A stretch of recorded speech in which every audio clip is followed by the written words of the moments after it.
The girl was struck dead on the spot by a speeding car. But what no one expected was that a few nights after she'd been buried, she somehow, strangely, showed up at home again. The couple stared at their daughter, back from the dead. There was shock in their eyes, but also endless joy. That joy didn't last long, though. Very soon the mother realized that the daughter who'd returned to them seemed a little frightening.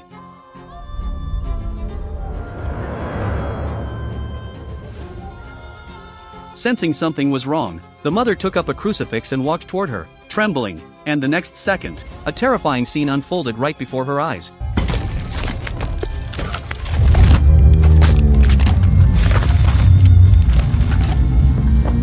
The story takes place in rural America in the 1940s. The main character, Mullins, is the most skilled doll maker in town. The porcelain dolls he makes have delicate features, lifelike as can be. Everyone in town scrambles to buy them. He also has a happy family, a gentle wife and a lively, adorable daughter named Annabelle. Their days are simple and full of joy. But one sunny afternoon, a sudden car accident tears all their happiness to shreds. Sweet little Annabelle is hit by a speeding car and dies on the spot. And the house that was once full of laughter is left with nothing but dead silence. The pain of losing their child pushes the couple to the very edge. Time flashes forward 12 years. One day, a nun from a church arrives at Annabelle's home with 6 children. It turns out that after Mullins lost his daughter, in order to help his wife forget the pain and stop dwelling on dark thoughts, he deliberately turned their home into a shelter, taking in homeless orphans from time to time. This way he could care for those poor children, and give himself and his wife a little comfort as well. Seeing the big house for the first time, the children are immediately stunned by the interior. Keep in mind, in this era, a household with a television and radio was a rare thing,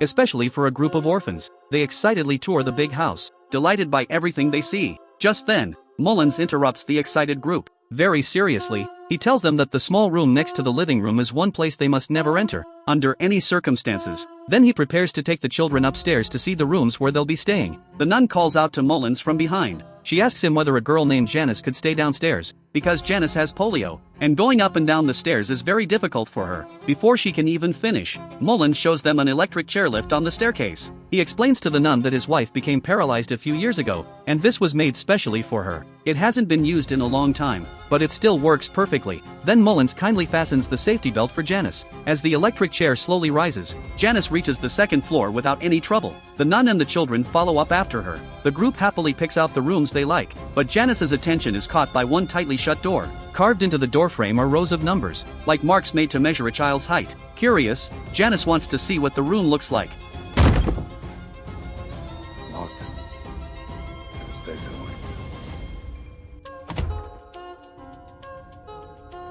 The strangeness of this house doesn't truly reveal itself until late that night. After dinner, everyone drifts off to sleep. Because of her condition, Janice washes up more slowly than the others. Just as she's about to sleep, before she can even close her eyes, she suddenly hears footsteps outside her door. Then a note slides in through the gap beneath it. Janice struggles out of bed and limps over to the door. Picking up the note, she opens it, and written plainly across it are the words, "Come find me." Janice assumes it's a prank from one of the other kids, so she takes her crutches and steps out of the room. But once she's outside, she realizes the hallway is eerily quiet. Not a soul in sight. Just as she reaches the door of that strange room from earlier, another note slides out from inside. This time it reads, "Right in here." Even though Mullins had warned her during the day, Janice's overwhelming curiosity makes her forget the warning. She gathers her courage and reaches for the door handle. The door isn't locked the way Mullins had said. Janice cautiously looks around the room. It's warmly furnished, with all sorts of cute dolls placed everywhere. Clearly, the child who lived here was a sweet little girl. Janice happily plays with the delicate little toys in the room.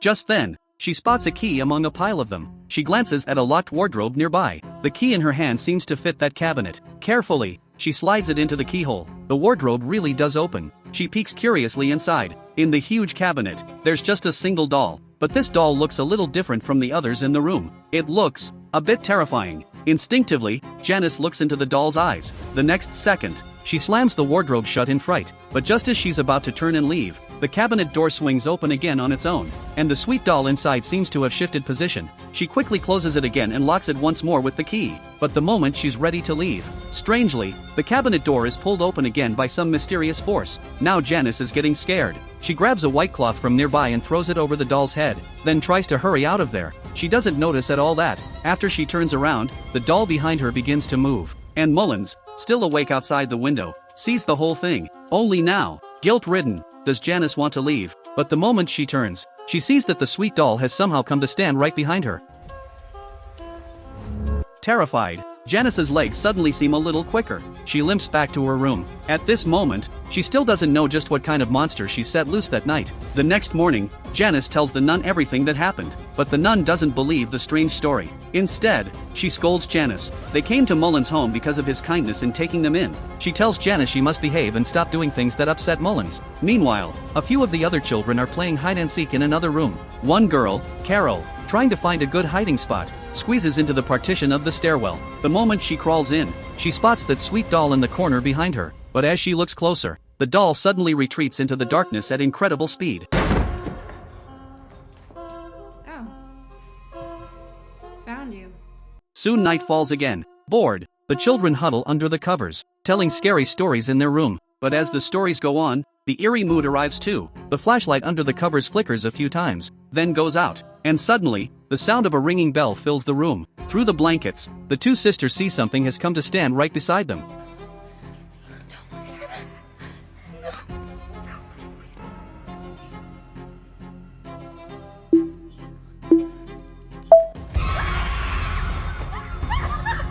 What's going on?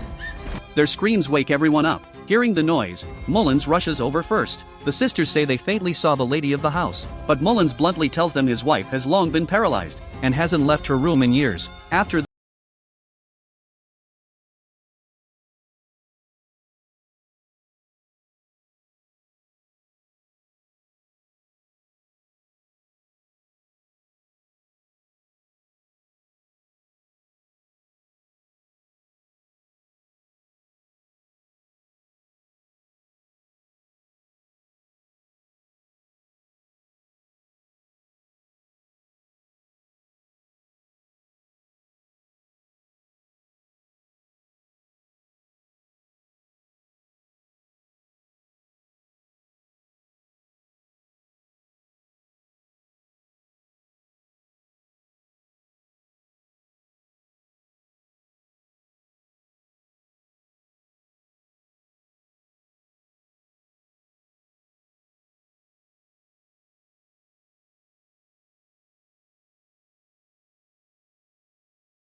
Terrified out of her wits, Carol can only hide under the covers, letting the blanket protect her. Only then does she dare to peek her head out and look toward the door. And in that instant, she notices something's wrong. Sometime during the night, a row of black footprints has appeared in the room. She follows the trail with her eyes toward under the bed, and sees the sweet doll staring straight at her from the gap beneath the mattress.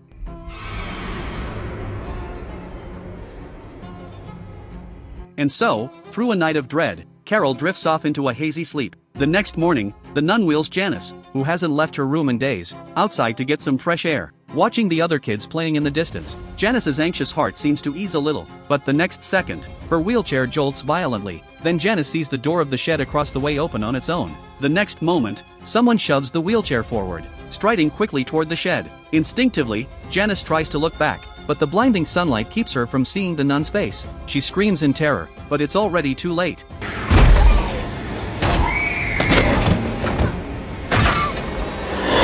Terrified, Janice can only hide beneath some boards. Thankfully, after a while, things go quiet again, but clearly, this is just the calm before the storm.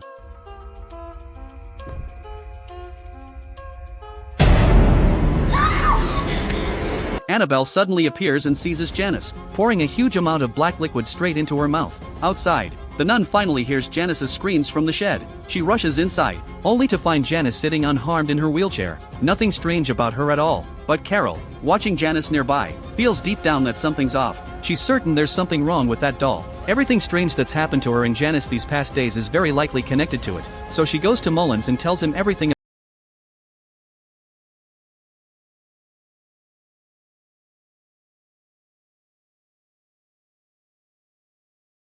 He storms inside to confront the nun and Janice, but the moment he steps in, he sees the doll sitting at the dining table, with a note placed on top. Just then, Janice appears in the dining room in her wheelchair.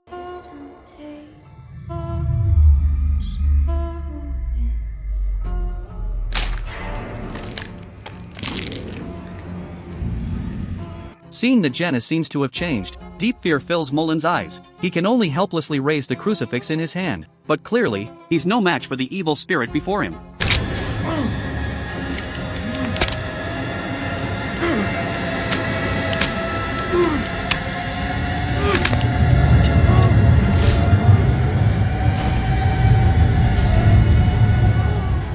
Not long after, the nun and children who'd gone shopping return home. The moment they enter, they find Mullins already dead in the dining room, his face twisted in a horrible grimace. Seeing this, the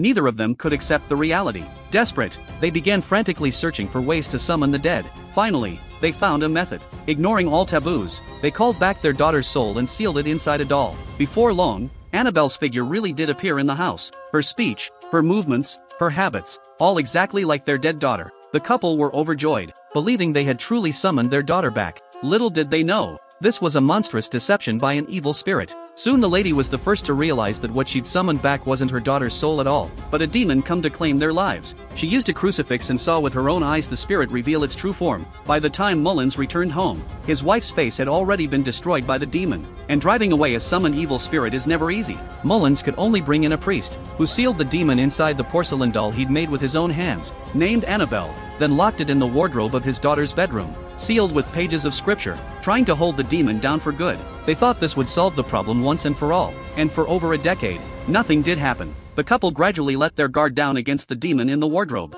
but what they never expected was that 12 years later, the arrival of these children would accidentally break the seal. And that's how this whole chain of events began. Now that the nun knows the full story, there's no time to worry about anything else. She immediately prepares to take the children and leave. But just then, the children tell her in a panic that Janice has suddenly gone mad and attacked them. The nun has no choice but to tell them to call the police first, while she heads upstairs to see what's wrong with Janice. After calling the police, a few of the children, out of kindness, go to the lady's room, planning to take her with them. But what greets them is the lady, cut clean in half, hanging on the wall, long since dead. The terrified children flee the house, climbing into Mullen's pickup truck, trying to drive away. I'm trying!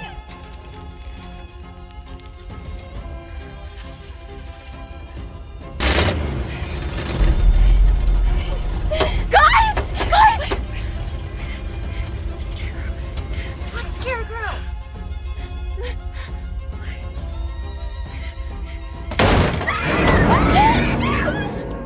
Meanwhile, inside the house, Carol, unable to keep up with the older kids, is left behind. She can only hide inside the room's dumbwaiter lift, climbing down along its rope, but the lift leads straight into the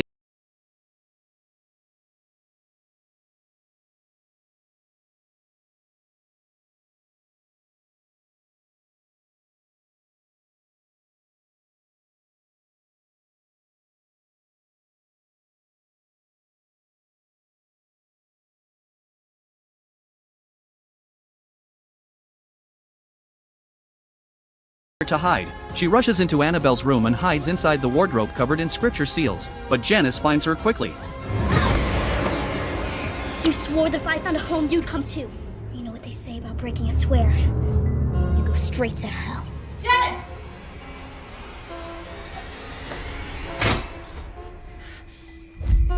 The nun throws the rosary and crucifix around Janice's neck, and before Janice can react, shoves her and the doll straight into the wardrobe. Then she blocks it shut with a nearby bookshelf. No matter how Janice screams from inside, the nun doesn't waver. After some unknown amount of time, the house returns to calm. The police who received the call arrive at the scene right away. When they open the wardrobe, Janice has vanished without a trace. Only the sweet doll remains, sitting quietly in the corner. The group searches around the house all night long, finding not the slightest trace of Janice, so that she can keep living in this rare home with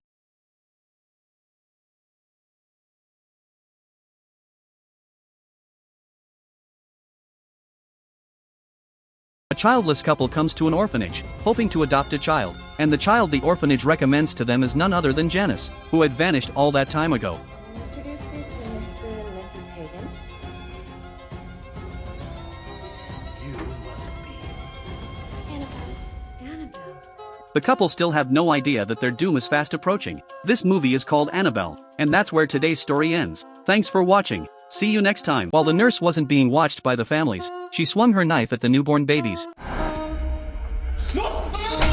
By the time the adults outside the ward noticed what was happening, it was already too late. The door to the ward was locked tight. All they could do was watch helplessly as this crazed nurse mercilessly took their children's lives. Finally, security smashed through the glass with a fire extinguisher. But by then, all the newborns in the ward had already fallen victim to her. When the frantic families burst in, the nurse was already lying on the floor, lifeless. No one could have imagined this was only the beginning. Blood covered the floor. The cribs were deathly silent. Over a dozen newborns, all murdered. The scene was utterly horrific. Police arrived at the scene immediately, but what made it even more cruel was that Detective Newman, who was assigned to the case, had also lost his newborn son in this massacre. He had only left for a few dozen minutes to go back to the station. In that brief moment, he went from being a happy man to a father who had lost his child. Overwhelming grief and a crushing sense of helplessness destroyed him. This case became a nightmare that would haunt him forever. After the incident, despite the police's full investigation, all evidence died with the nurse. It was as if she had been controlled by some unknown force in an instant,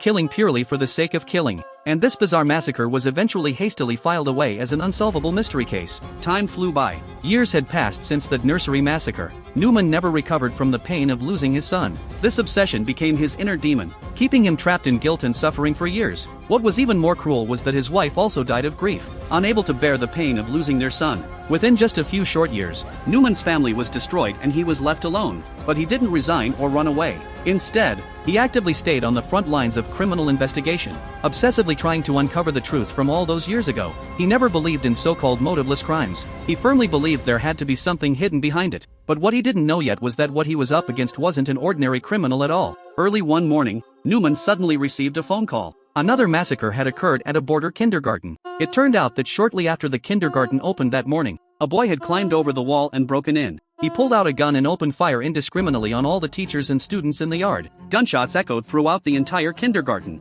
One life after another fell. Over 30 children and teachers were killed on the spot. After the massacre ended, the boy also died by his own gun. As Newman investigated, this school massacre had no argument beforehand. No conflict, no warning signs whatsoever. Exactly like that massacre years ago. Once again leaving behind a case with no motive, no leads, no logic. A 000 case. After the massacre occurred, it immediately caused a massive uproar. Countless reporters camped out overnight in front of the kindergarten, wanting to get to the truth. Just when the case had hit a dead end, another group of people arrived at the scene. They claimed to be from the Supernatural Investigation Bureau. After a brief explanation, they took out some special equipment and began investigating the scene. While the investigation was in full swing here, in a swimming pool not far from the kindergarten, the next tragedy was about to unfold. The pool's cleaning lady was staring with sinister eyes at the group of children about to jump into the water. Seeing all the kids enter the pool, she turned and went to the locker room. From a backpack, she took out the tools she had prepared in advance. Then without hesitation, she connected herself to a high-voltage electrical cable. After making these preparations, she slowly walked toward the pool. The lifeguard nearby saw her strange behavior and tried to stop her, but unexpectedly, the children in the pool also realized something was wrong at that moment. They frantically swam toward the shore, but it was still too late.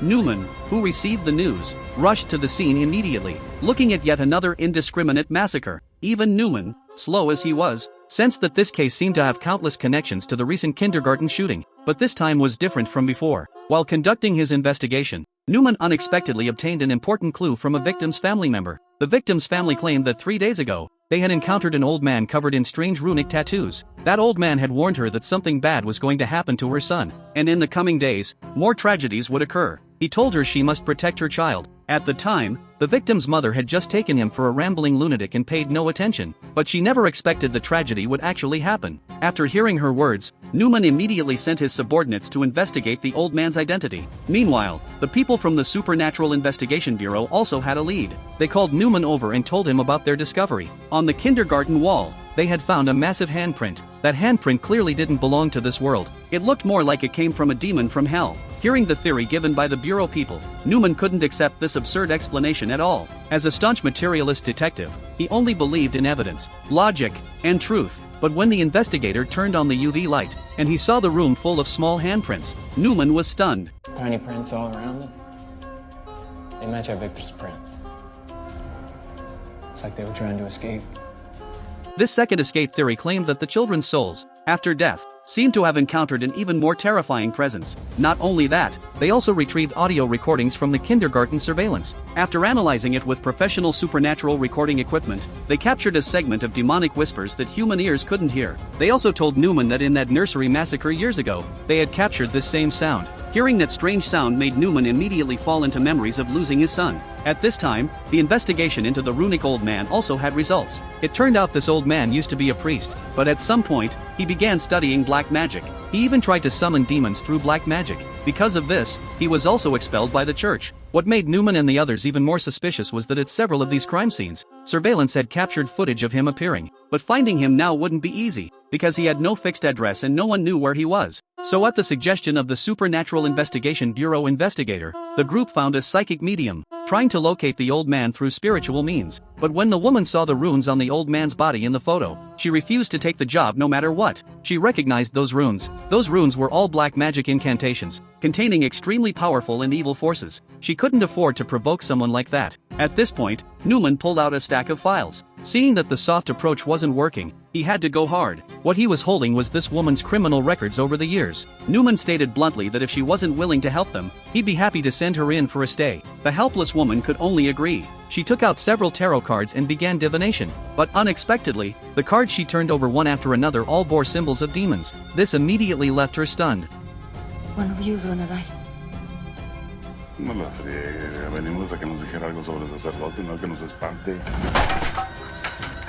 Don't touch it!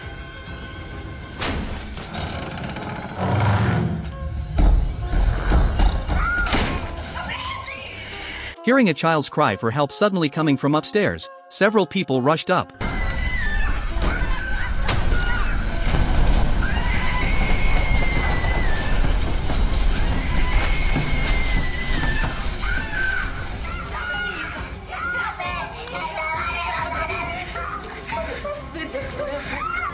The woman had realized she had touched something she shouldn't have. This was just a warning to her. She immediately kicked Newman and the others out. The lead was cut off again. Newman lay in bed with no options, but he couldn't give up either. First, as a police officer, it was his duty. He had to find the truth. Second, he needed to figure out whether his son's death had any connection to all this.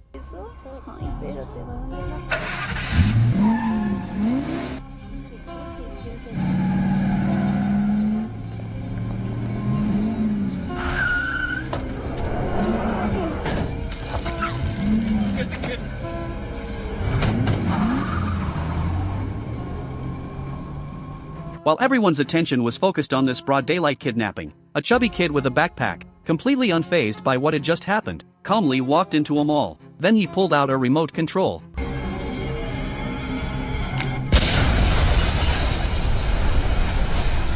This massacre happening in his jurisdiction again left Newman frustrated. Fortunately,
the two were startled. They looked at the cabinet that had just made the sound.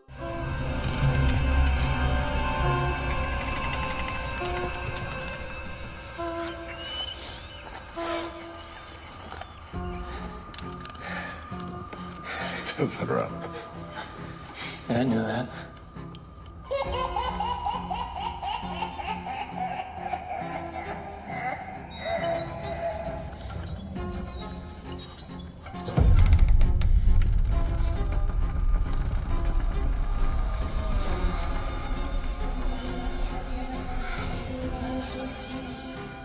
Looking at the door knocked open by the baby carriage and the terrifying laughter coming from inside the room, the two summoned their courage and walked into that room. This was a spacious hall. The surrounding walls were covered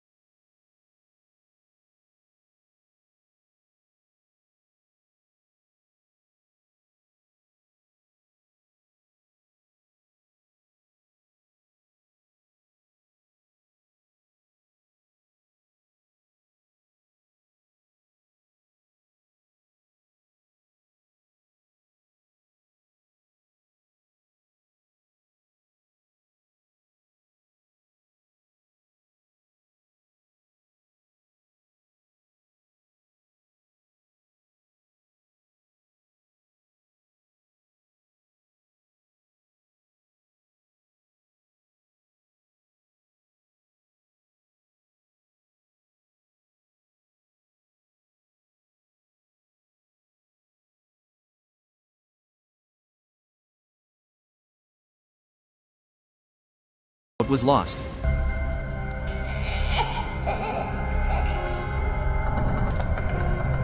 Rita, that's not your wife.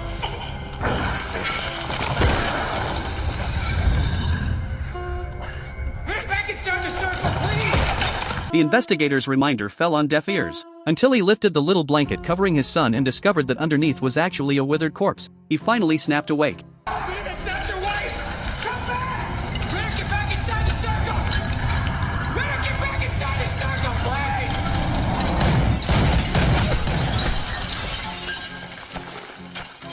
the statue shattered into pieces. The investigator stood up, wanting to comfort Newman, who was somewhat broken down beside him. But at this moment, Newman suddenly seemed like a different person, incredibly violent. He suddenly began attacking the investigator frantically. Fists the size of sandbags kept landing on the other's face. Fortunately, at this critical moment, an old man suddenly appeared and knocked Newman out with a stun gun. The one who saved them was precisely the runic old man they had been desperately searching for. Seeing that Newman had returned to normal, Rice finally let Newman out. Father Rice told him that he had been controlled by the demon's mind, which was why he had acted that way just now. Afterwards, Rice told them a story. It said that when Jesus first came to the world, a demon had wanted to kill him completely, but his plan was detected by angels. Intimidated by their power, the demon went into hiding, until Jesus was nailed to the cross and promised to return to the world in 1,000 years to save humanity. But at this critical 1,000-year covenant milestone, the demon seized the opportunity. He launched a war in the name of the Pope, plunging the entire world into flames of war. And now is the second important note of Jesus' 1,000-year covenant. He has found the reincarnated savior.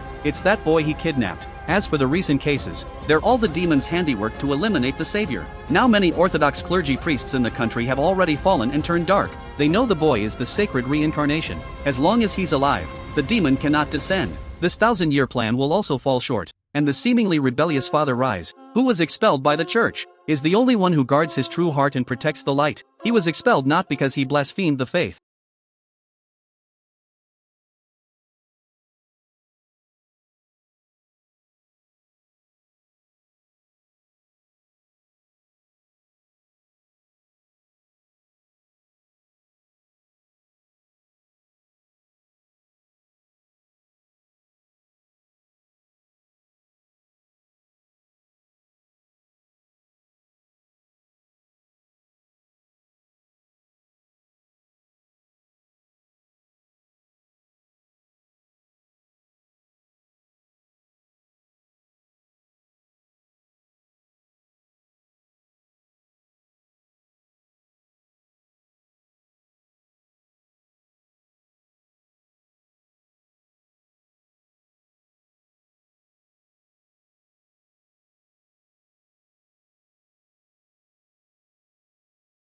He told everyone not to touch these things and to leave quickly, but at this moment, Newman raised doubts. He kept asking Rice whether this child was really the reincarnated master. Seeing this, Rice immediately determined that Newman had been controlled by the demon. He told the others to leave quickly while he himself took out a cross. Where are they?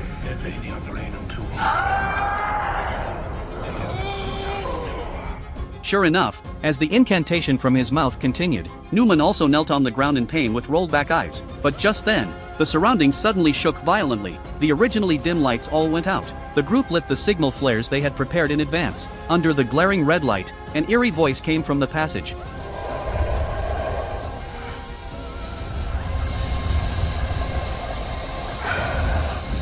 The terrified mother and son scrambled out of the passage. The one chasing out was Newman. He caught up with them in a few steps and snatched the boy from the woman's arms. Just as he was about to strangle the boy's mother picked up a rock and knocked Newman out cold. To completely eliminate the demon, the group dragged Newman back to the secret room and nailed him directly to the cross. Father Rice was going to use a special runic formation to exorcise the demon from Newman. But before the ritual even began, the demon resisted first.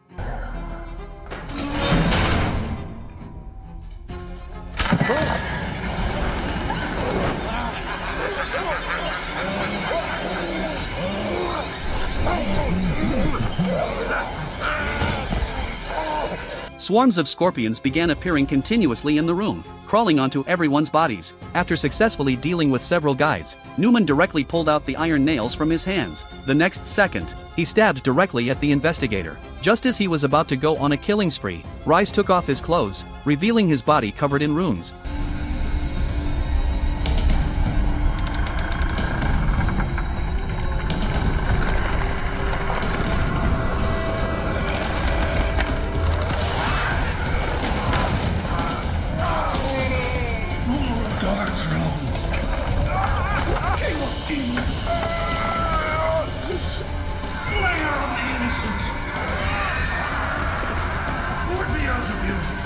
With the blood of our true savior, I command you to leave this man's body and form you into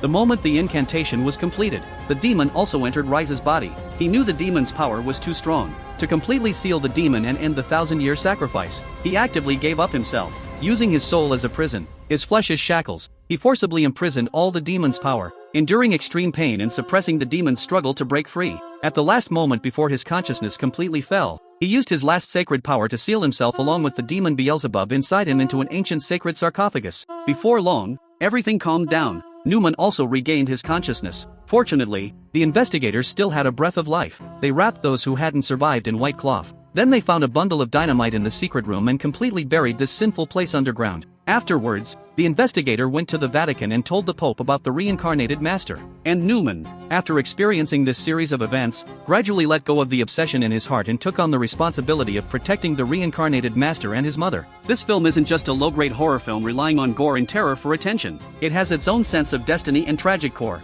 Newman lost his entire family, obsessed for half his life, yet still could shoulder responsibility. Father Rise bore the burden of infamy, walked alone, and ultimately died for his faith, sacrificing himself. All who guard the light are enduring extreme pain and sacrifice. There are no miracles descending from heaven, no easy victories. All peaceful times are because someone is fighting with their lives, carrying the burden forward. And the film's ending doesn't give us false perfection either, but leaves behind endless regret. The struggle between light and darkness never has an endpoint. Demons can be sealed, but never completely eradicated. The so-called battle between good and evil has never been a one-time showdown, but an eternal vigil. Today's story ends here. Thank you for watching. The designer looks at the floor plan in front of him and turns pale. He immediately warns his friend not to buy this house, because on the second floor, there's a windowless kids' room, but the room has 2 doors, and there's even a bathroom built inside. This is clearly the layout of a solitary confinement cell. When Jack hears this deduction, he can't help but picture a child locked away inside that room. Not only that, the designer also points out the house has many hidden compartments, obviously meant for doing something sinister. But Jack isn't convinced. Was this really designed by someone specifically to hide bodies? Seeing the deadly serious look on the designer's face, Jack can't laugh anymore. But the truth behind the story is far more terrifying than anything he imagined. Our lead, Jack, is a video blogger who specializes in horror content. Lately his views have hit rock bottom, and he's desperate for a big new topic. His co-worker York is getting married, and he's got his eye on a second-hand house, a standalone 2-story home, only a year old, but priced absurdly cheap. Still, his wife absolutely refuses to buy it, and the reason is bizarre. Between the kitchen and the living room, there's a hidden space completely sealed off by a wall. She can't say exactly what's wrong. It just feels off somehow. York hands the blueprints to Jack for a second opinion. Jack catches the scent of great horror material, and immediately goes to consult his architect friend, Bud. Bud stares at the blueprints for a long time. His very first words are that he wouldn't recommend buying this house. In his eyes, everything about this place feels wrong. That sealed compartment is just the appetizer. The truly frightening part is on the second floor. A kid's room with no windows,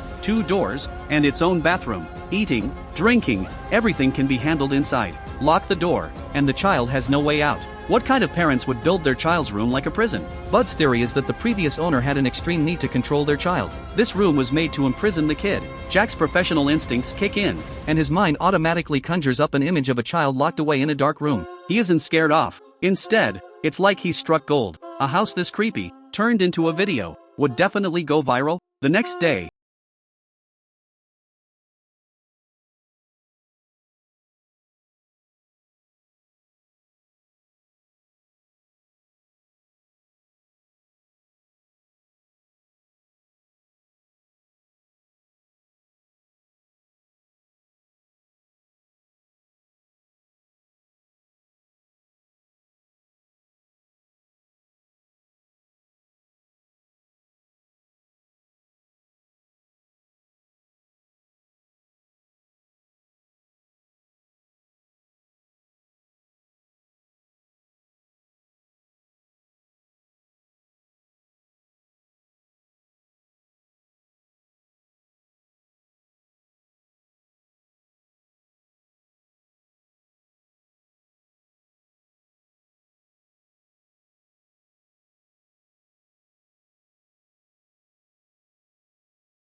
video and posts it online. Overnight, it goes viral. Soon, a private message finds its way to him. The woman's name is Yuki. She claims she has more clues about this house. When they meet, she tells a bizarre story. 3 years ago, her husband said he was going to visit a friend's home, and then vanished off the face of the earth. A few months later, police found a body in the wilderness. DNA confirmed it was her husband. The body was also missing a left hand. The case went nowhere. She refused to give up, and searched the surrounding area herself. And she really did track down a house. The moment she pulls out the blueprints, Jack's whole body breaks out in goosebumps. This house's layout is almost identical to the one in Tokyo. The same kid's room wrapped in layer after layer. The same strange, inexplicable spaces. The three of them quickly compare the two, and a difference emerges. This house has no garage, but it has an extra triangular room with an interior window. This room blocks light from reaching the living room. It's obviously a wall that was added later. Even more disturbing, directly beneath the kid's room, there's a completely unused space. Bud can only think of one possibility: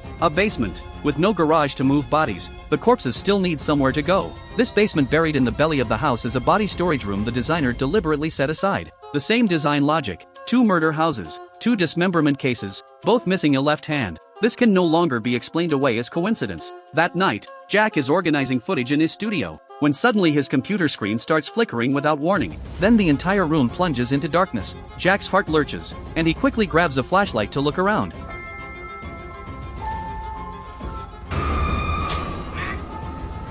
Just then, a crazed stranger, a woman, suddenly lunges out of the dark. She viciously bites his neck, and knocks him out with a heavy blow. When Jack opens his eyes again, Bud is looking at him with a worried face. Bud tells Jack that he ran into Jack's co-worker in the hallway, who kept muttering for Jack to stop, to quit investigating. Bud senses danger closing in, and once again urges Jack to back off. But Jack is already drunk on views and morbid curiosity, and insists on continuing. The next day, to test the theory, Jack and Lisa sneak into the second, uninhabited house for an on-site investigation. この壁の奥に謎の空間があるはずです。 In the weak beam of the flashlight, they reach the second-floor kids' room. Jack is shocked to find the floor covered in scratch marks of varying depth, and even traces of blood left in the cracks. This proves a child once struggled here in agony. Jack follows the marks over to a cabinet in the corner, and forces it aside. Sure enough, beneath it is a pitch-black passage. じゃあやっぱりこの家は人を殺すために作られた。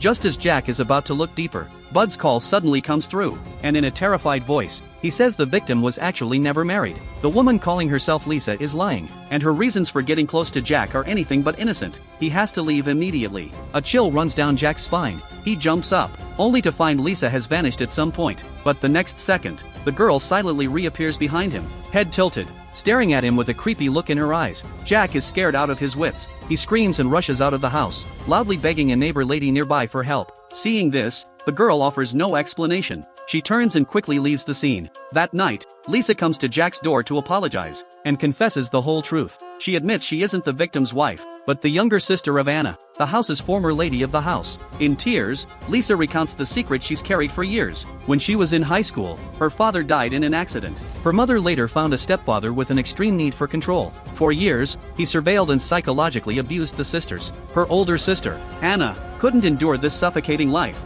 and chose to run away from home. For years, there was no word from her, until recently, when her sister suddenly reached out again, and the two sisters briefly reunited. At their reunion, Lisa learned her sister was already married with children, but before they could finish talking, a car horn suddenly blared in the distance. Anna's expression turned panicked. She hastily shoved a note into Lisa's hand and rushed off. And written on that note were the addresses of these two houses with their deadly hidden passages. Because she was on her own with no power, Lisa made up the lie, using Jack's help to search for her sister's whereabouts. Meanwhile, Jack learns from a neighbor of this house that after Anna's family moved away years ago, the neighbor once photographed a dark figure on the balcony at night. それぐらいの背の高さだったかな。もう親戚の子供か何かと思って。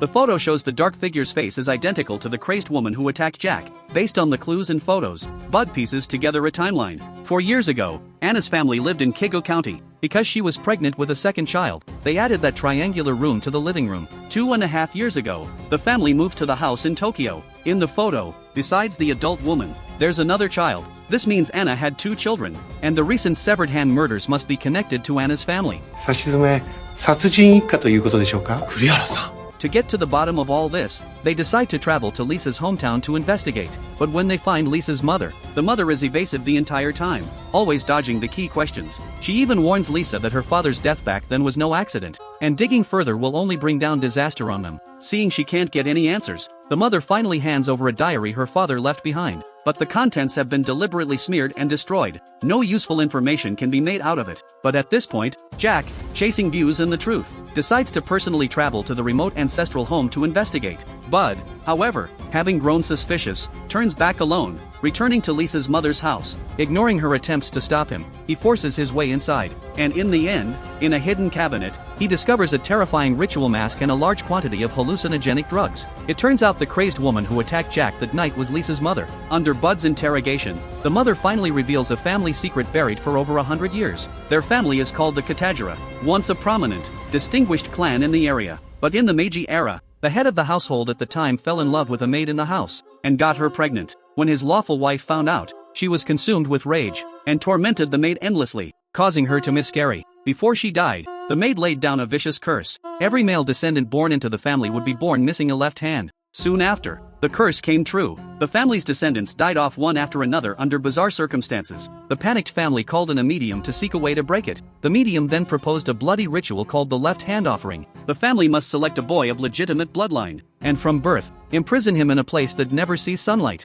When the boy turns 10, he must kill a stranger with his own hands, and cut off their left hand, to offer to the maid's vengeful spirit. This killing ritual must be carried out for 3 years straight, to bless the family with a healthy male child. To carry on the family line, the clan passed down this inhuman custom generation after generation. Learning the truth, unease slowly rises in Bud's heart. Meanwhile, Jack and Lisa, at the ancestral home, come face to face with the long-missing sister, Anna. But Anna now looks as if she's been brainwashed, her face blank, showing no reaction to her sister's arrival. Also at the table are the family's ruling patriarch, and that stepfather with the extreme need for control. When Lisa questions her, Anna insists, without any emotion, that she's been living at the ancestral home all along, and the grandmother lets out a bone-chilling, eerie cackle. The two decide to stay for now and wait to see what happens. At this point, Bud also rushes over, and reunites with Jack and the others, telling them the truth about the family's curse and the sacrificial ritual. To save Anna and her children, they start searching the ancestral home for clues. Thanks to Bud's sharp instinct for architectural layouts,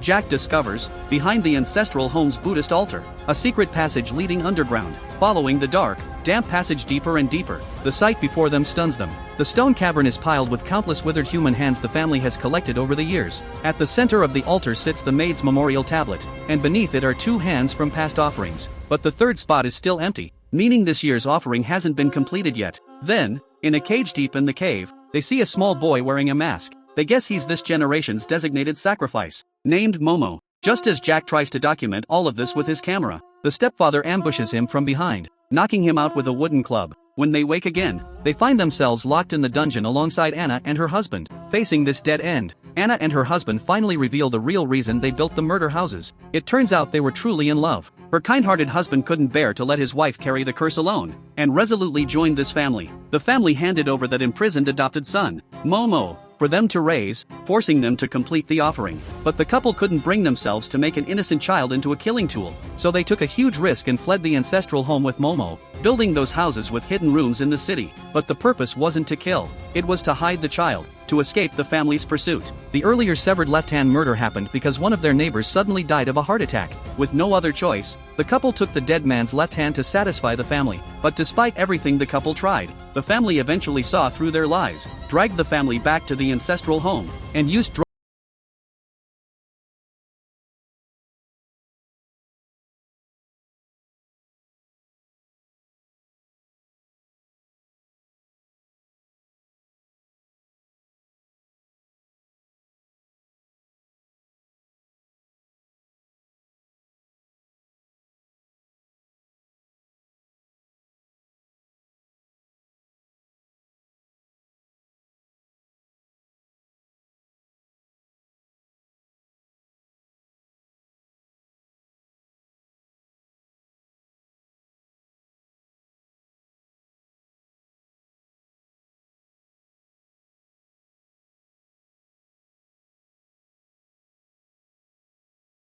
lives. They're blocked at the exit by the stepfather. He raises a gun and aims it at Jack, trying to complete the offering. あんたらそんな馬鹿げたこと本気で信じてんのかよ。俺は奴らと違って欲しいのは金だ。片渕の資産だよ。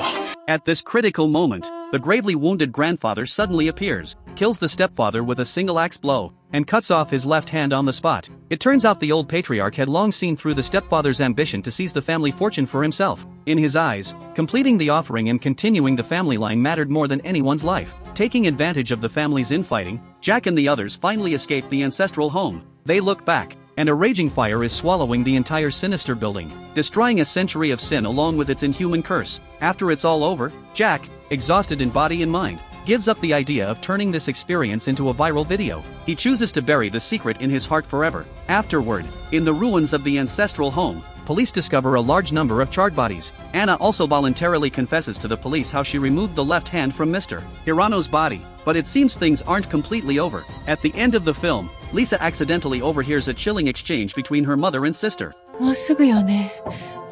今年の左手供養。お母さんがまた何とかしてあげるから。 Then the two turn their gaze toward a group of homeless men collecting supplies. This terrifies Lisa so much she doesn't even dare to breathe. Meanwhile, as Bud examines the floor plan of Jack's studio, he discovers, to his horror, that it too hides an extra wall. Jack pulls back a curtain, and finds the wall not only covered in mold, but the cracks crawling with insects. The two press against the wall and listen. And once again, an eerie scratching sound comes from inside. And with that, the film ends. Ghost House is, without a doubt, a truly representative work among Japanese horror films in recent years. It shows us that truly refined fear isn't about cheap jump scares. It's a kind of psychological intrusion that can seep into your real life, making you, in some sudden moment, feel a chill of dread toward the ordinary things you take for granted. After watching this film, you'll instinctively knock on the walls of your own home, take another look at your room's layout, and wonder what's really hidden behind certain things your family members say. That's it for this film. See you next time. He once wiped out an entire gang with his bare hands, but on this day, his dog was killed by a group of psychopaths. Fortunately, the dog had an owner even more ruthless than John. By the time he arrived, only a single shell casing remained on the ground. At that moment it felt as if the air itself had frozen. After discovering that his beloved dog had been killed, he did not roar in rage. He did not wail in grief. He simply dug a hole with his bare hands in silence. After burying his beloved dog, the fury inside Jack was completely ignited. He quickly identified the first target responsible for killing the dog. When that man out in the wilderness saw Jack standing there alone, he did not take him seriously at all. Cursing under his breath, he got into his car. What he did not realize was that he would soon pay for his arrogance with his life. Jack suddenly charged toward him at the speed of a 100-meter sprinter.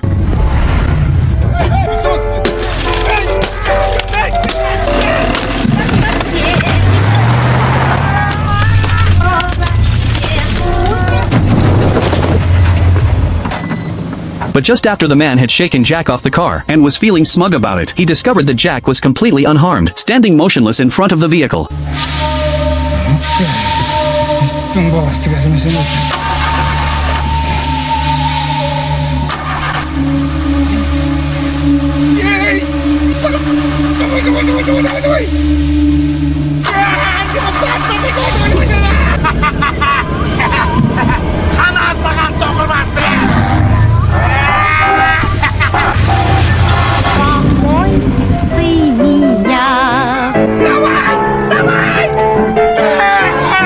Just as the car was about to hit Jack, it suddenly screeched to a stop, and no matter how hard he tried, the doors and windows would not open. He could only watch helplessly as Jack approached step by step.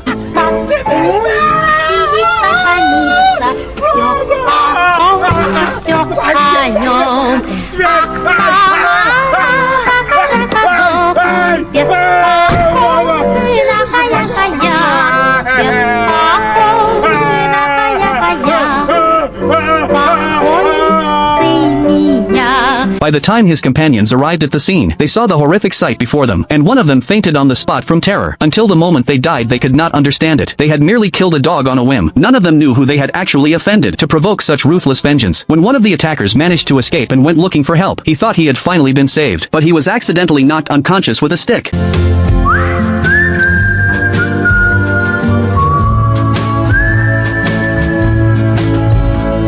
When he woke up again, he found himself tightly bound to a chair. It turned out that the owner of the house was just as ruthless. He had knocked the man out for one reason only: to find a husband for his daughter. He even declared coldly that the wedding would take place that very night. No matter how desperately the man struggled and begged for mercy, he still could not escape the final barrier of that door. However, just as the old man was crouched by the door listening with great satisfaction, the man's companion had already come up behind him. The old man glanced at the dagger in his hand. In order to ensure that his daughter could successfully complete the most important event of her life, he charged forward without the slightest hesitation.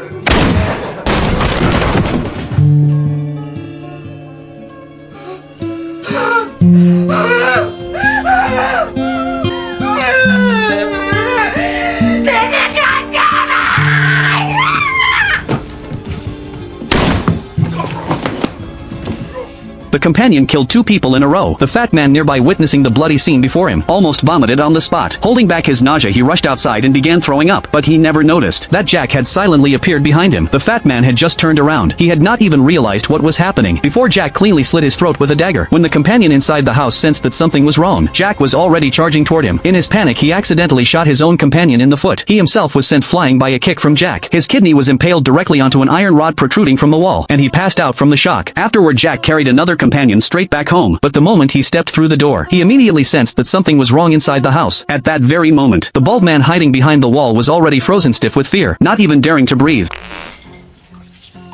Jack looked around but found nothing unusual. What he did not know was that the bald man had quietly moved into his blind spot, but no one expected that the pungent smell of body odor in the air would still alert Jack. Realizing that he had been exposed, the bald man tried to sneak away, but his hand accidentally slammed onto a nail sticking out of the table. The sharp nail instantly pierced through his palm. The intense pain made his entire body tremble, yet he did not dare make a single sound. Covering his mouth, he endured the agony and pulled the nail out. When Jack lay down on the bed to rest, the bald man preparing to escape was shocked to discover that another one of his companions was hiding under the bed. He immediately lowered his voice and warned him not to move, or both of them would die. But the companion thought the bald man would find a way to save him. What he did not expect was that the bald man abandoned him and secretly ran away, leaving the companion alone beneath the bed. However, the bald man had not gone far when he heard his companion's screams coming from inside the house, but he had already been scared out of his wits. How could he possibly still have the courage to go back and save anyone? In his blind panic, he failed to watch where he was stepping. One misstep, and he plunged straight into a bottomless swamp. The more he struggled, the deeper he sank. The muddy water quickly rose past his neck. At that moment, he finally broke down. He could not understand what he had done wrong, for fate to play such a cruel joke on him. Just as his entire head was about to disappear beneath the swamp, a rope suddenly landed in his hand. Like a drowning man clutching a lifeline, he gripped the rope with all his strength and desperately pulled himself onto the shore. Only then did he realize that it was his companion's horse that had saved him. At that moment, he finally understood the importance of his companions. Without stopping for a moment, he rushed to rescue them. He told the 2 men that he would never abandon them again. He even swore that he would personally kill Jack. But the moment those words left his mouth, Jack had already appeared behind him with an axe in hand.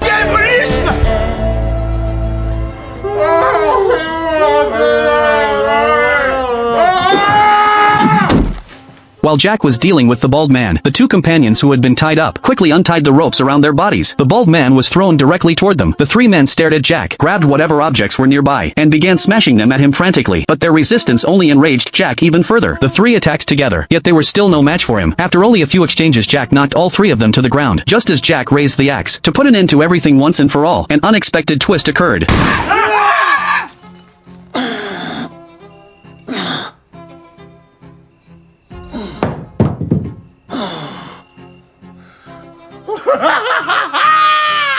Братан, дальше по-любому кегалам!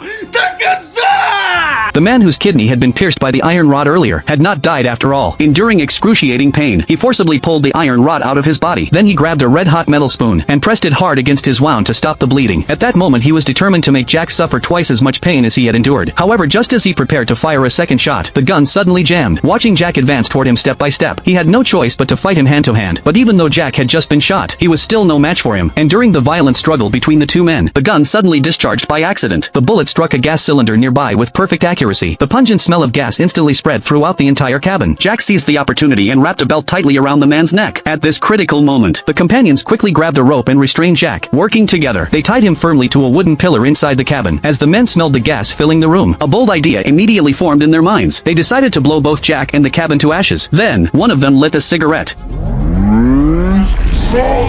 and walked out of the cabin in the coolest pose imaginable. He believed that the nightmare was finally over, but to his utter shock, after waiting outside for quite some time, there was no movement from inside at all. Just as he turned around in confusion, the cabin suddenly exploded. The fireball instantly engulfed the entire structure. Standing at the doorway, he was blown to pieces on the spot. Just when the remaining men finally breathed a sigh of relief and thought everything had come to an end, a hand suddenly emerged from the ruins. From that point on, the story held no suspense. In his own way, Jack made every person who had harmed his dog pay with blood, and with that the film came to an end. The woman secretly put poison into the pot every time she cooked, her goal being to poison her fourth husband to death and claim a large insurance payout. She had also taken out accidental injury insurance on the children to swindle money. The woman didn't hesitate to push them into the street. If a plan failed, the children would become her outlet for venting. Just as she was about to beat the children, a mysterious figure grabbed her from behind in an instant. That was because she was the target of this national death penalty vote. At exactly 10 p.m., everyone's phones received a voting notification. A man wearing a mask appeared on the screen. He then revealed the person to be voted on that night, a woman named Lisa. Her crime was insurance fraud and murder. This woman was no ordinary suspect. She had once gone on a sea trip with her husband, but tragically they were involved in a severe car accident. Her husband was killed instantly, but she herself emerged completely unscathed. This was regarded as an incredible miracle. After watching the live broadcast, the police immediately locked onto Lisa's location and launched a rapid operation, determined to find her before the execution. During the live stream, the masked man continued to list her crimes. After her husband's death, Lisa immediately received a huge insurance payout, but her crimes were far from limited to that. Lisa had been married 3 times in total, and each of her husbands had subsequently died. The first drowned, the second died from complications of diabetes, and the third in a traffic accident. At the time of each husband's death, she collected astronomical insurance payouts. 2 years ago, after her second husband's death, Lisa was indicted for intentional murder, but during the second trial it was ruled an accidental death, and because intent could not be proven, she was ultimately acquitted. While the masked man spoke at length, the police had already arrived near the track location and began searching the parking lot. Meanwhile, the masked man grew angry, because what truly made Lisa deserving of death was that after 3 husbands had died, she had married again soon afterward and was already planning to kill her 4th husband. She was nothing short of a monster. Finally, in a corner of the parking lot, they found Lisa trapped inside a car, but the car was rigged with explosives. If she stepped out, it would detonate. Time was nearly up. The area nearby was a densely populated residential district, and if the car exploded, many people would be killed or injured. After repeated deliberation, the police decided to move the car several kilometers to a school where there was a large playground. It was the time when evening study had just ended, so they could quickly evacuate the few remaining students and move Lisa there to minimize the danger. As many police officers arrived at the school began emergency evacuation procedures. Meanwhile, Jack sat in the front passenger seat, urging Lisa to drive quickly toward the playground. The car finally stopped, but time was running out. The nation's super high approval rate for the vote had already made this woman's fate seem inevitable, but Jack had no intention of leaving. He confronted the masked man directly and began negotiating. He then proposed that Lisa be given a retrial in court. To the masked man, however, this was a joke. Seeing that wouldn't work, Jack came up with another move and said, if they blew up both him and Lisa now, then this death vote aimed only at criminals would be rendered meaningless. He declared he absolutely would not leave the car, and dared the masked man to kill him as well if he had the nerve. But he clearly underestimated the masked man's methods and cruelty. The woman wanted to divorce her husband,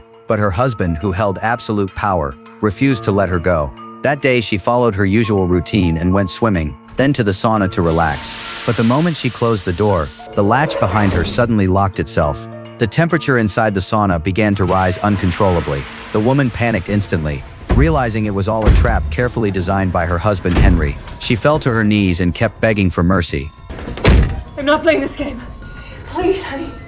You don't have to do this. I'm sorry for what I said, please. It turned out that her husband Henry was the mastermind behind the Minos Death Game Company. He personally created countless deadly escape room-style games. Anyone who failed to solve the puzzles and escape would die inside. The woman had always known about his dark dealings, and had long opposed these cruel games, but now with her life on the line, she had no choice but to give in, watching her completely break down and beg for mercy. Clues to the escape suddenly appeared on the sauna's glass wall. I grew in earth. I shrank in wind. I drowned in water. I survived in fire. What am I? I can believe this happening. By then the temperature had already exceeded the limits of human endurance. Enduring intense pain, she followed the clues, and dug out a white stone from the burning wall with her bare hands. Inside the stone there was a powerful magnet. This was the key to escaping the room. Using her last strength, she pressed the magnet against the glass door gap, trying to pull open the 3 locking bolts outside. Freedom was right in front of her, but the sauna had already reached 300 degrees. The extreme heat completely drained her strength. Just as the final bolt was about to be opened, she could no longer hold on and collapsed in the burning room. Meanwhile, survivors of the Minios game, Zoe and Ben, were still unable to escape the psychological trauma. The two decided to find the mastermind behind the Minios games. Following the clues, they located the Minos hideout in Manhattan, but after arriving at the abandoned building, the complex corridors completely disoriented them. In the chaos, a homeless man snatched Zoe's mother's necklace. The two immediately chased after him, and both ended up running into a subway station. The thief slipped into a train carriage, and they followed right behind him. But just as the doors were about to close, he quickly jumped back out and escaped. The doors closed, leaving Zoe and Ben helplessly staring at each other. Unknowingly, from the moment they stepped into that carriage, they had already entered the Manos game again. Suddenly, there was a strange noise outside. Zoe went into the driver's cabin to check, but the train operator was gone. Suddenly, the front carriage detached and sped away. Their carriage switched tracks and moved in another direction. Everyone inside panicked. A passenger quickly pulled the emergency brake, but the switch did nothing at all. The out-of-control carriage sped forward and crashed violently into the end wall of the track. The impact threw everyone to the ground. Besides Zoe and Ben, there were 4 others: Anna, Rachel, Nathan, and Theo. They tried to open the doors, but couldn't move them at all. This was an abandoned station with no external signal. Nathan pressed the emergency call button and begged for help, but the broadcast only repeated a mechanical message. Attention passengers. Keep your belongings inside at all times. If you see a suspicious package, please tell the nearest MTA employee. Remain alert and good luck. Ben finally realized it was Manos who had found them. Hearing the name Manos, everyone looked terrified. It turned out they had all survived Manos games before, and were the only survivors of those games. They never expected to fall into the nightmare again. Everyone was close to breaking down. Anna urged everyone to stay calm. After all, they had escaped before, but Manos gave them no time to react. The next second, cables connected to the carriage, and the entire carriage turned into a deadly electric trap. Rachel refused to sit and wait for death. Based on experience, she believed clues must be inside the carriage, so she pressed the call button again to replay the broadcast. Attention passengers. Keep your belongings inside at all times. If you see a suspicious package, please tell the nearest MTA employee. Remain alert and good luck. Theo found an abandoned bag under the seat and pulled out a handle. Rachel lifted the carpet and found an exit, but there was no way to open it. At that moment, Nathan remembered the last line of the broadcast. If you need help, contact staff. He used his belt to unlock the ticket booth door, but inside, there was no one, only an old subway coin slot. A notice on the wall said, "Remove incorrect advertisements." They realized the key might be hidden in the wrong ads, which could unlock the exit. So they returned to search the carriage. They found that many ads were missing letters.